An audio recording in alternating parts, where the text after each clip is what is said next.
Welcome to my YouTube channel online मस्त classes. आप सब देख रहे हैं ऑनलाइन मस्त classes channel. I hope that कि आप लोग स्वस्थ होंगे, मस्त होंगे और तंदुरुस्त होंगे। आज की इस वीडियोज़ में हम आप सबको इंटरनेट पर जारी बिहार बोर्ड का जो मॉडल पेपर है उसके सेट तीन है। ये साइंस का है और ना आपको मैंने 2 वीडियो पहले से अपलोड कर लिया, देखे हैं नहीं तो देख लीजिए।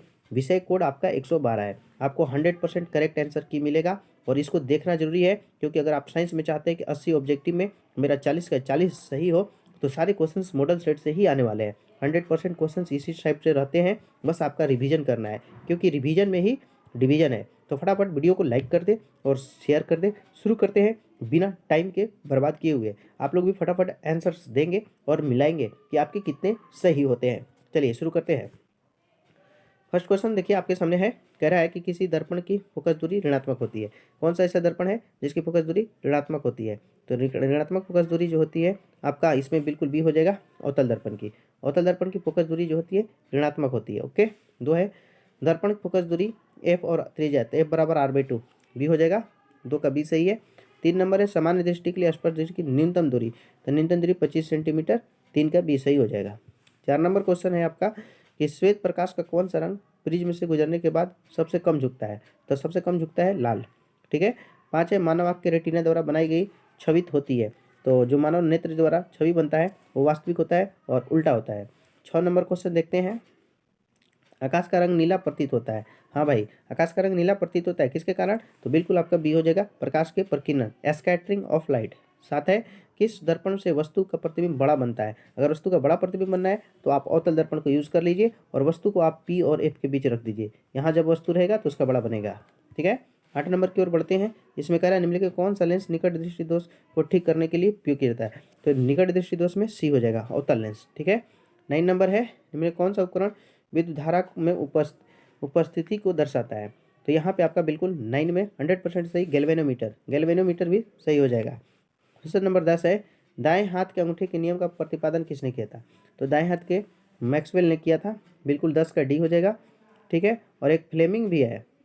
मैक्सवेल का दक्षिण हस्त नियम आता है, फ्लेमिंग भी आ जाता है। विभवांतर का सही मात्रक, तो 11 का ए हो जाएगा, बोल्ट। 12 नंबर क्वेश्चन आपका है निम्नलिखित में किस संयोजन के द्वारा प्रतिरोध का मान बढ़ता है? तो प्रतिरोध का अगर मान बढ़ाना है तो हमें श्रेणी क्रम में जोड़ना होगा। ए हो जाएगा। 13 चुंबकीय बल रेखा की प्रकृति होती है, तो ये तो काल्पनिक होती है ना। 13 का ए हो जाएगा आपका काल्पनिक, जिसको आभासी भी कहते हैं। 14 नंबर है 1 किलोवाट घंटा किसके बराबर होता है? तो 3.6 गुने 10 के पावर 6 जूल, सी हो जाएगा। 15 है नवीकरणीय ऊर्जा स्रोत क्या है? नवीकरणीय ऊर्जा स्रोत क्या है? तो इसमें आपका 15 में बिल्कुल सही जवाब बी हो जाएगा, सौर ऊर्जा बार बार उपयोग करने के बाद भी उपयोग किया जाता है। अपसारी लेंस कहा जाता है 16 में, अपसारी लेंस तो आपको अवतल लेंस हो जाएगा। 16 में ए सही है। ठीक है। प्रकाश का प्राथमिक वर्ण कौन है? तो देखिए लाल भी होता है, नीला भी होता है, हरा भी होता है, डी सही है। 18 निम्नलिखित में कौन नेत्र का रंगीन भाग होता है? तो नेत्र का रंगीन भाग आपका डी हो जाएगा, आइरिस होता है। और 19 है 1 HP कितने के बराबर होता है? तो 746 वाट, 19 का ए सही हो जाएगा। 20 है विशालक शीशा, मैग्नीफाइंग ग्लास, आपका 20 में बिल्कुल सही जवाब आपका बी हो जाएगा, उत्तल लेंस। ओके। 21 से जब किस चालक तार में विद्युत धारा प्रवाहित होती है? तो गतिशील कण है, तो जब करंट बहता है तो उसमें इलेक्ट्रॉन बहता है, डी सही हो जाएगा। एम्पियर घंटा, बहुत अच्छा क्वेश्चन है। एम्पियर घंटा किसका मात्रक है? तो आवेश का। ठीक है। तो 22 में आपका भी सही है। ठीक है। फटाफट बढ़ते हैं, सब लोग वीडियो को लाइक शेयर करते रहेंगे। 23 नंबर सवाल, कौन सा मात्रक वाट के बराबर है? तो जूल प्रति सेकंड है। पी बराबर क्या पढ़े हैं? पी बराबर W/T, तो जूल प्रति सेकंड होगा ना। तो 23 का ए सही हो जाएगा। ठीक है। 24 विद्युत धारा का मात्रक है, विद्युत धारा का मात्रक एम्पियर सही है। और ग्लोबल वार्मिंग के लिए उत्तरदायी है, तो CO2, बिल्कुल यहाँ पे 25 का सी सही होगा। फटाफट मेरे प्यारे स्टूडेंट्स, बिना टाइम बर्बाद किए हुए, शरीर में भोजन का पचना किस प्रकार की अपक्रिया है? उपचयन, जिसको ऑक्सीकरण भी कहते हैं। 27 है कली चूना का जब जल में डाला जाता है तब अपक्रिया होती है, तो ऊष्माक्षेपी होती है, 27 का ए सही हो जाएगा। 28 है निम्नलिखित में कौन सबसे अधिक अभिक्रियाशील है? सबसे अधिक इसमें से चारों में से चूज करना है, तो इसमें हमारा एजी नीचे, एयू सबसे नीचे होता है ना, आप देखे होंगे ग्राफ, तो इसमें सीयू हो जाएगा, कॉपर। ठीक है। 29 है चूना जल का रासायनिक सूत्र बताना है इसमें, तो इसमें आपका देखिए 29 में आपका बिल्कुल सही जवाब 29 में डी हो जाएगा, COH का होल्ट वाइज। ठीक है ना। आगे 30 नंबर क्वेश्चन, रुकना मना है मेरे प्यारे स्टूडेंट्स। सब लोग वीडियो को लाइक शेयर जरूर करेंगे। कोई विलियन लाल लिटमस को नीला कर देता है, उसका पीएच मान होगा, नीला कर दिया तो आपका बिल्कुल 30 में सी हो जाएगा। ठीक है, लाल रेड था और ब्लू किया तो एसिड होगा 11 या 10 दोनों हो सकता है, तो डी हो जाएगा। ठीक है, एल्काइन, एल्काइन में तो आप लोग जानबे करते हैं 3 3 बंद होता है, 31 का सी हो जाएगा। चलिए 32, ग्लूकोज का आणविक सूत्र क्या है, तो C6H12O6, 32 का ये बिल्कुल सही है। उच्च वसीय अम्लों को सोडियम लवण कहलाते हैं, तो 33 में आपका बिल्कुल सही जवाब ये होगा, साबुन कहलाते हैं, साबुन राइट आंसर है। और 34 है कि CHO अभिक्रियाशीलक मूलक को एल्डिहाइड कहते हैं, एल्डिहाइड आपका सही होगा इसमें। 35 है कि आवर्त सारणी के किसी आवर्त में बाएं से दाएं गुजरने पर तत्वों की परमाणु त्रिज्या, बाएं से हम दाएं जा रहे हैं तो आपकी परमाणु त्रिज्या जो होगी क्या होगी, तो 35 में आपका ये होगा, घटती है, घटती है मेरे प्यारे स्टूडेंट। 36 नंबर में पूछा है कि इसका ना बढ़ते हुए क्रम में लगाना है अधातु गुण के आधार पर, तो 36 में आपका बिल्कुल ए होगा, है ना, FOCBELI। 37 सिलिकन क्या है, सिलिकन जो है आपका बार बार यूज होता है, उपधातु है, ठीक है ना, 37 के सी हो जाएगा। कौन विद्युत धनात्मक तत्व है, 38 में पूछ रहा है विद्युत धनात्मक तत्व, तो सी होगा सोडियम। टिहरी बांध का निर्माण किस प्रदेश में हुआ था, तो 39 में आपका बी हो जाएगा, उत्तराखंड, उत्तराखंड सही है। और 40 निम्नलिखित में एक धातु को किरोसिन में डुबा कर रखते हैं तो सोडियम हो जाएगा, ये तो सबको ही जानता है। इसका संकेत Na होता है और परमाणु संख्या 11 होता है और बाह्यतम कक्षा में 1 इलेक्ट्रॉन होता है, इतना बात को याद रखिएगा। अपमार्जक बनाए जाते हैं, कैसे बनाए जाते हैं अपमार्जक, तो यहाँ पे आपका सही जवाब ए होगा, सर्फ एक्सल। अपमार्जक से बनाए जाते हैं, सर्फ एक्सल बनाए जाते हैं। शैम्पू इजी सेफ, यहाँ पे सर्फ एक्सल नहीं सभी होगा। सौर सेल में किसका उपयोग होता है, तो सौर सेल में आपका ना सिलिकॉन होता है, 42 में बी हो जाएगा। और 3 है निम्नलिखित में किसका उपयोग खाना बनाने के लिए ईंधन में नहीं होता है, तो ये CNG का नहीं होता है ना, 44 2Cu + 2Cu, ये कैसी है, तो ये ऑक्सीजन जुट गया तो ऑक्सीकरण हो जाएगा, 44 में ए 100% सही है। 45 आपका सवाल करता है निम्नलिखित में कौन सा समीकरण संतुलित नहीं है, तो यहाँ तो सही है, संतुलित है, ये भी 3 दूनी की 6 ऑक्सीजन, 3 2 5 1 6 2 4 1 5, यही हो जाएगा। 45 में बी बिल्कुल सही है। आगे बढ़ते हैं। उदासीन विलयन का पीएच मान होता है, उदासीन जो विलयन होता है उसका पीएच मान 7 होता है, ए हो जाएगा। 47 निम्नलिखित में कौन दुर्बल, दुर्बल यानी कि कमजोर, कमजोर आपका सी हो जाएगा, सी बिल्कुल सही हो जाएगा। और क्रायोलाइट, क्रायोलाइट किसका अयस्क है, तो क्रायोलाइट जो है ना 48 में आपका डी हो जाएगा, 48 में डी हो जाएगा, एल्युमिनियम का ही अयस्क है। 49 है कि पोटेशियम की संख्या, पोटेशियम K19 इसकी के से सूचित किया जाता है, ठीक है, 49 का सी होगा। और फॉर्मिक अम्ल को मेथेनोइक अम्ल के नाम से भी जाना जाता है और ये चींटी के हड्डे के डंक में पाया जाता है। और इथाइल अल्कोहल का सूत्र पूछा, इथाइल, इथाइल C2H5OH, 51 का सी बिल्कुल सही हो जाएगा।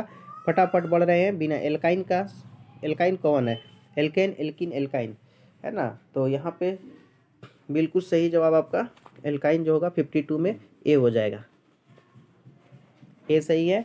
और पूछ रहा है कि चीनी का सूत्र, ये तो इजी है, C12H22O11। एसिटिलीन में कार्बन कार्बन के बीच कितने सहसंयोजन बंद होते हैं, 54 में, तो आपका ये हो जाएगा 5, देख लीजिएगा, एसिटिलीन 54A। और श्वसन, श्वसन के अध्ययन के लिए उपयोग किए जाने वाली बीज है, श्वसन के अध्ययन के लिए कौन सा बीज है, तो 55 में आपका बिल्कुल सही हो जाएगा बी, अंकुरित बीज होना चाहिए। 56 है कि मानव वृक्क किस प्रणाली का हिस्सा है, तो उत्सर्जन का है ना। पौधों में जाइलम किसके परिवहन के लिए, तो ज से जाइलम, ज से जल, जल नहीं है इसमें जी, हाँ पानी है, पानी है, 57 का ये हो जाएगा। 58 श्वसन के दौरान हो यहाँ पे होना चाहिए, कौन सी गैस निकलती है, जब श्वसन के दौरान गैस निकलने की बात करें तो CO2 निकलती है। और फल पकाने वाला ये तो सब कोई जानता है, इथिलीन होता है। और न्यूरॉन का वह हिस्सा जहाँ जानकारी तो इसको डेंड्राइट कहते हैं कि नहीं। तो 60 का है, कितना ईजी क्वेश्चन आता है, बस आपको रिविजन कर लेना है। और 61 है किसको आपातकाल हार्मोन कहते हैं, आपातकाल, बहुत मस्त क्वेश्चन है, इसको हम एड्रीनालिन को बोलते हैं, एड्रीनालिन। और कौन अनैच्छिक क्रिया नहीं है, अनैच्छिक बिना इच्छा के, तो 62 में आपका हो जाएगा बिल्कुल सही जवाब डी, चबाना, अनैच्छिक।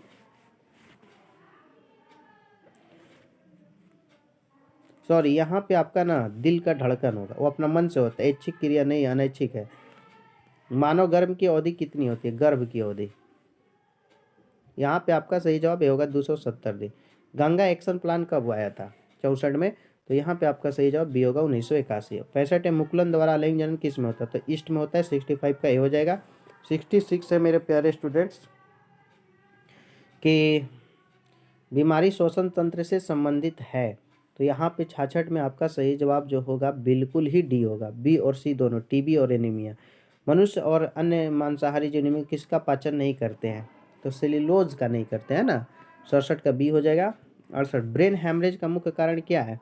ब्रेन हैमरेज का मुख्य कारण सी हो जाएगा, हाइपरटेंशन। निम्नलिखित कौन परजीवी पादप का उदाहरण क्या है? तो 69 में आपका बिल्कुल सही जवाब बी होगा, कसकुष्टा। ठीक है। 70 नंबर है कि हृदय से रक्त संपूर्ण शरीर में पंप किया जाता है। तो ये पंप करने की बात आ गया तो नीले द्वारा, याद रखिएगा। हाइड्रा में अलैंगिक जनन होती है, तो हाइड्रा में जो अलैंगिक जनन होती है उसका नाम है मुकुलन। और जनन संचरित रोग है, यानी कि सेक्सुअल रोग बताना है इसमें कौन है? 72 में। तो यहाँ पे आपका डी होगा, इनमें सभी के सभी है। ठीक है। 73 पुष्प का सबसे बाहरी भाग है, ये होगा बाह्य दलपुंज। और ब्लड समूह ए कौन सी एंटीबॉडी होती है? तो 74 में आपका सी होगा बी। रक्त में ग्लूकोज की मात्रा कौन नहीं नियंत्रित करता है बताना है 75 में। तो यहाँ पे आपका बिल्कुल सोमैटोस्टेनिन। ठीक है। पादप वृद्धि हार्मोन है, वृद्धि को बढ़ाने वाला। तो यहाँ पे आपका 76 में बिल्कुल सही जवाब ये होगा जिब्रेलिन। हार्मोन स्रावित होता है तो अंतःस्रावी ग्रंथि से। 77 का ये सही है। 78 नंबर है मनुष्य के मुख गुहा में कितनी जोड़ी लार ग्रंथि पाई जाती है? तो 3 जोड़ी लार ग्रंथि पाई जाती है। एंड्रोजन क्या है? तो एंड्रोजन जो है आपका एक मेल हार्मोन है, नर हार्मोन है। ठीक है। से मटर के अपने प्रयोग के लिए किसने चुना था? तो मेंडल ने चुना था। 80 का ऐसा ही है। तो आपको मैंने इस वीडियो में मॉडल सेट 3 का 80 बनाया है। इसमें आपके कितने सही है कमेंट सेक्शन में ज़रूर बताएंगे। और अगर आप इस चैनल पर नए हैं तो चैनल को सब्सक्राइब करके बगल का बेल आइकन भी क्लिक कर लें, और है ना शेयर भी करें दोस्तों और साथियों में। और जो भी इस वीडियो को देख रहे हैं लाइक करें। Best of your luck. मिलते हैं अगले वीडियो में। जय हिंद, जय भारत, टाटा, बाय बाय, धन्यवाद।